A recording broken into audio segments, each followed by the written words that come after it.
Iguacu goes back a long time. Iguacu was named by the Guarani indigenous native people of the area. The Y and Iguacu meaning great waters. And for a good reason. Iguacu Falls is currently the largest waterfall system in the world. Its sheer expense is a sight to behold, most definitely is, dwarfing the other famed waterfalls like Victoria and Niagara Falls.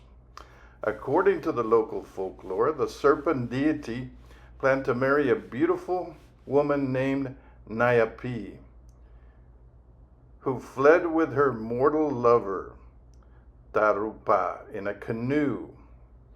In a rage, the deity sliced the river, creating the waterfalls and condemning the lovers to an eternal fall.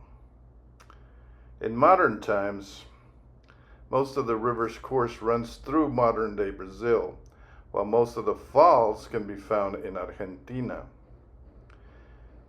In millennia past, Iguacu was once the life force of the native Guarani people, nourishing the surrounding lands and opening natural trade routes, enabling for ideas to be exchanged and civilization to thrive.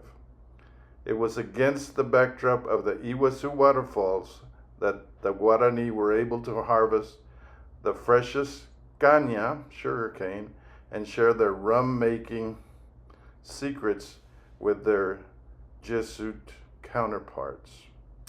So they invented the rum, huh? I haven't tried it yet. I shall put it on my list. Most definitely.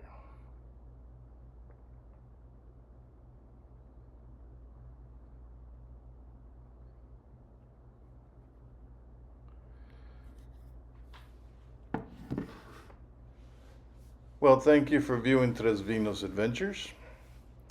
And as unbelievable as it might seem, this is only part 2.